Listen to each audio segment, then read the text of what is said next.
সাগরে সৃষ্ট সুস্পষ্ট লঘুচাপটি অনেকটাই দুর্বল হয়ে লঘুচাপ আকারে দেশের দক্ষিণাঞ্চল ও তার আশপাশের গাঙ্গেয় পশ্চিমবঙ্গ এলাকায় অবস্থান করছে।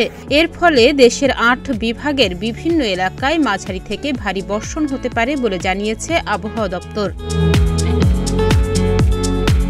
দেশের ৮ জেলার ওপর দিয়ে ঘণ্টায় ৪৫ থেকে ৬০ কিলোমিটার বেগে ঝড় বয়ে যেতে পারে। তাই এসব এলাকার নদীবন্দরগুলোকে ১ নম্বর সতর্ক সংকেত দেখাতে বলা হয়েছে।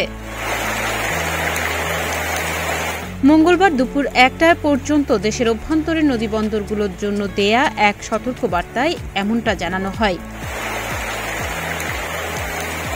সংশ্লিষ্টরা বলছেন, খুলনা, বরিশাল, পটুয়াখালী, নোয়াখালী, কুমিল্লা, চট্টগ্রাম, কক্সবাজার এবং সিলেট বিভাগের ওপর দিয়ে দক্ষিণ অথবা দক্ষিণ পূর্ব দিক দিয়ে ঘণ্টায় ৪৫ থেকে ৬০ কিলোমিটার বেগে অস্থায়ীভাবে দমকা অথবা ঝোড়ো হাওয়া বয়ে যেতে পারে। সেই সঙ্গে বৃষ্টি অথবা বজ্রসহ বৃষ্টি হতে পারে। তাই এসব এলাকার নদীবন্দরগুলোকে ১ নম্বর সতর্ক সংকেত দেখাতে বলা হয়েছে।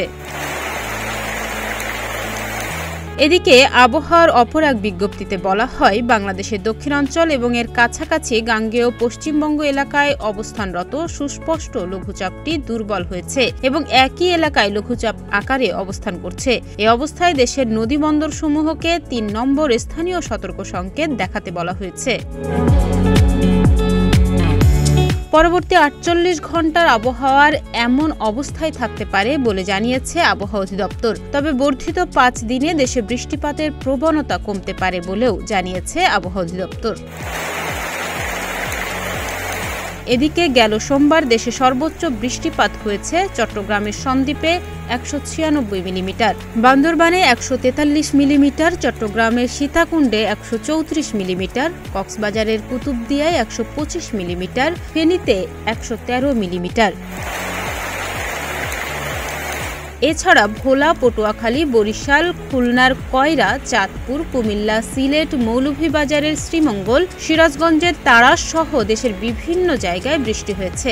ঢাকার আকাশে মেঘের আনাগোনা থাকলেও গতকাল বৃষ্টি হয়েছে হালকা, যার পরিমাণ ১ মিলিমিটার। ডেস্ক রিপোর্ট, প্রতিদিনের বাংলাদেশ।